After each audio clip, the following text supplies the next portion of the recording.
Hey and welcome everybody, I am Rainer and this is my booktube channel Rainier Books.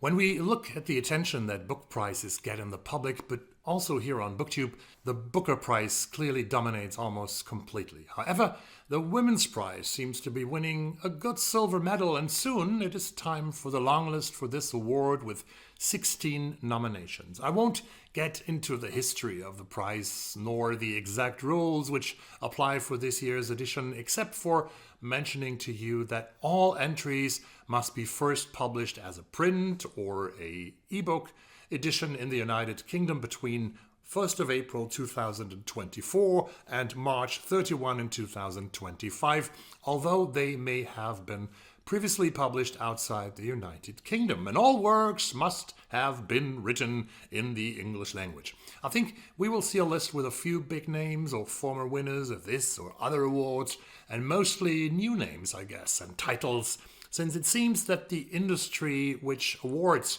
are an inseparable part of uses these events to do marketing for products that not sell by themselves so easily. So let's get to my prediction list without further ado. Now there are only 15 titles on it because I couldn't decide which one I should take as number 16, but 15 titles. Here we go. Good Girl by Aria Aber.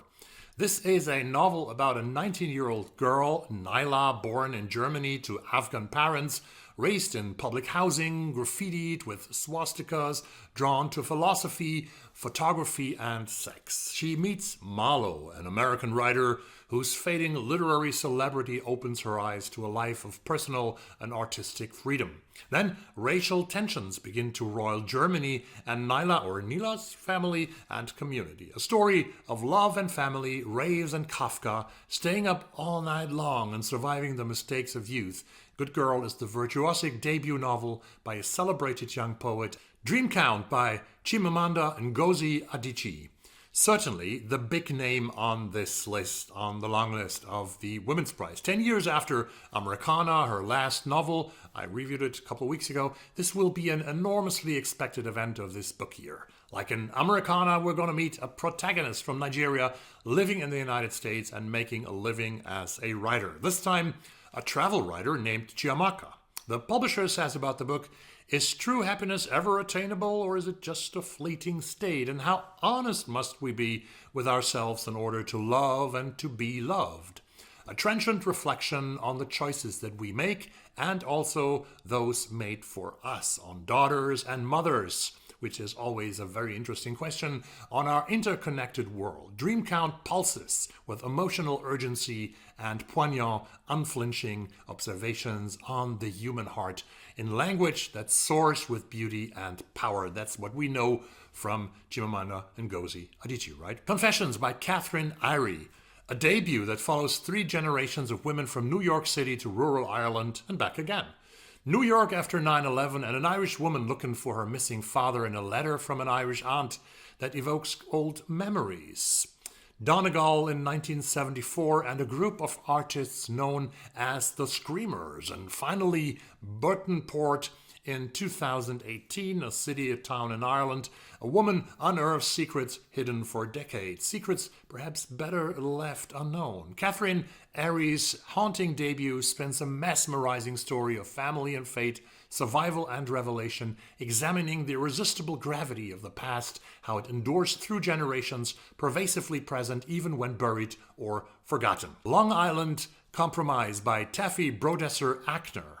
Long Island Compromise spans the entirety of one family's history, winding through decades and generations, all the way to the outrageous present and confronting the mainstays of American Jewish life, which is tradition, the pursuit of success, the terror of history, the fear of the future, old wives' tales, evil eyes, ambition, achievement, boredom, debugs, inheritance, pyramid schemes, and right-wing capitalists, beta blockers, physics, and mostly unspoken love and shared experience that unite a family forever. Well, sounds so exciting. Universality by Natasha Brown.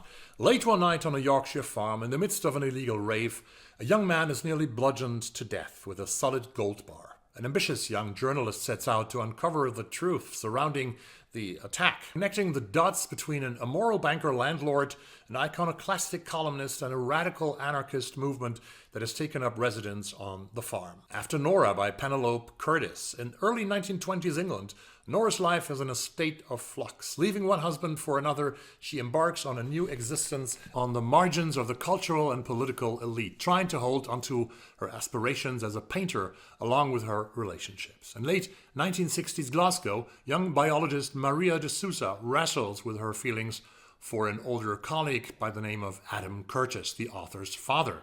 The unclear connection between the two impels the narrator 50 years later to seek out answers in Lisbon. What really happened between Adam and Maria?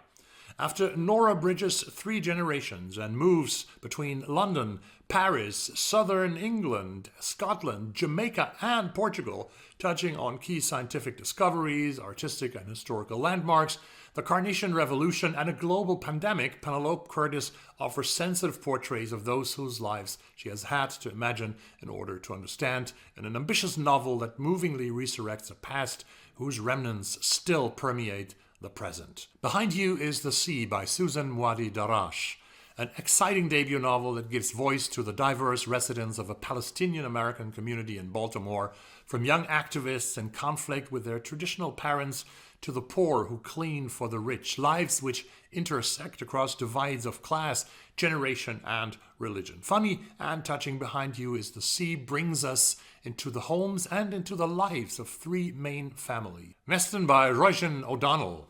On a bright spring afternoon in Dublin, Ciara Fay makes a split-second decision that will change everything. Grabbing an armful of clothes from the washing line, Clara straps her 2 young daughters into her car and drives away. Head spinning, all she knows for certain is that home is no longer safe. This was meant to be an escape, but with dwindling savings, no job, and her family across the sea, Ciara finds herself adrift, facing a broken housing system and also the voice of her own demons. Our London Lives by Christine Dwyer-Hickey. 1979. In the vast and often unforgiving city of London, 2 Irish outsiders seeking refuge find one Millie, a teenage runaway, and Pip, a young boxer full of anger and potential who's beginning to drink it all away. Over the decades, their lives follow different paths, interweaving from time to time, often in one another's sight, always on one another's mind, yet rarely together. 40 years on, Millie is clinging onto the only home that she's ever really known, while Pip, haunted by T.S. Eliot's The Waste Land, traipses the streets of London and wrestles with the life of the recovering alcoholic. Tilt by Emma Patty. Annie is 9 months pregnant and shopping for a crib at IKEA when a massive earthquake hits Portland, Oregon. With no way to reach her husband, no phone or no money, and a city left in chaos, she realizes there's nothing to do but walk. Making her way across the wreckage of Portland, Annie experiences human desperation but also kindness. Strangers offering help, a ride at a grocery store, and an unlikely friendship with a young mother. As she walks, Annie reflects on her struggling marriage. She's also reflecting on her disappointing career and her anxiety about having a baby. She's determined to change her life if she can just make it home. The Lost Love Songs of Boise Sing by Ingrid Persaud is probably one of the more well-known books. This is the tale of 4 women. Popo, brilliant, vulnerable, and stuck. She's determined to free herself from the traps of her past. And we have Mana Lala, a devoted mother. Her only connection to her man is their little boy, and she will do anything to keep them close. For Doris, well, he's glorious, and once she's licked him into shape, her husband presents an opportunity to climb the social ladder. She has heard the awful stories, yes, she has, but she's sure that they won't be hers. Rosie just wants to mind her business, her lover Etty, and her store. 4 lives, connected and controlled by one man, the notorious, charismatic gangster Boise Sing. Passiontide by Monique Ruffy. When a female musician is found murdered on a small tropical island after a string of similar deaths, outraged local women take matters into their own hands. The quiet calm of Ash Wednesday morning carnival is over. Everyone on the small island of Sant Calibri is sleeping peacefully. Everyone except Sora Tanaka, a young pan player laying under the cannonball tree. Sora, A professional musician had been visiting St. Colibri to take part in the island's famous steel pan festivals, the famous competition. But Sora is not asleep. She is brutally murdered and still in her costume. And as women of this island know all too well, Sora is far from the first woman to be killed. And she probably won't be the last either. Tell Me Everything by Elizabeth Strout. Well, a new book about Lucy Barton. Good Dirt by Charmaine Wilkerson. When 10-year-old Abby Freeman heard the gunshot, time stopped, and when she saw her brother Baz lying on the floor, surrounded by the shattered pieces of a centuries-old jar, life as Abby knew it shattered as well. The crime was never solved, and because the Freemans were one of the only black families in a particularly well-to-do enclave of the states of New England, the case has had an enduring voyeuristic pull for the public. The last thing the Freemans want is another media frenzy, of course, splashing their family across the papers. But when Abby's high-profile romance falls apart without any explanation, that's exactly what they get. So Abby flees to France, only for a past to follow her there. And as she tries to process what's happened, she begins to think about the other loss her family suffered on that day 18 years ago. The stoneware jar that had been in their family for generations,